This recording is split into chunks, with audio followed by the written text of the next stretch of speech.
நாங்க திருப்பூருங்க, பெருமாநல்லூர்ல இருந்து வரோம். தளபதிக்காக வந்திருக்கோம். லாஸ்ட் டைம் வந்துட்டு நாங்க மதுரை மாநாட்டுக்கு போயிருந்தோம். இப்போ நம்ம ஊர்லயே நடக்குது, வராம இருப்போமா தான் வந்திருக்கோம் ஹாப்பியா.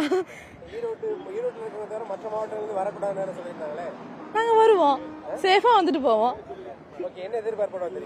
அவரை பார்க்கணும், ஃபர்ஸ்ட் அவரை பார்த்தாலே எனக்கு போகுதுங்க. சாமியை பாக்குற மாதிரி வந்திருக்கோம்.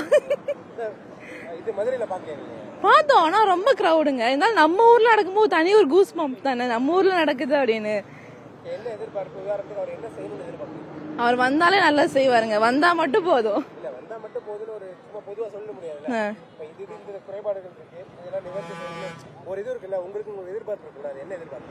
முதல்ல ஃபர்ஸ்ட் வந்து இதெல்லாம் சரி செய்யணுங்க. பஸ் லேடிஸ்க்கு பாதுகாப்பே இல்லை, ஃபர்ஸ்ட் ரீசன் அதான். அது ஃபர்ஸ்ட் ரெடி பண்ணாலே போதும், வரும் வந்தா கரெக்டா செஞ்சிருவாரு. அதெல்லாம் ஏன் ஒரு டைம் சான்ஸ் கொடுத்து பாப்போமே, இவங்கதான் வந்துட்டே இருக்கணுமா, வரட்டுமே என்னப்போ.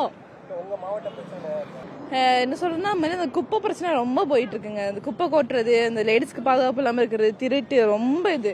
அப்புறம் இந்த கவர்மெண்ட் பஸ் எல்லாம் விடுறாங்க, அது எதுக்கு விடுறாங்கன்னு தெரியல. ஆனா அப்புறம் ஸ்டாப் நிக்கிறதே இல்லை, ரொம்ப பிரச்சனை போயிட்டு இருக்கு. கண்டிப்பாங்க, நம்பிக்கை தானே. அவர் மேல இல்லாம எப்படி.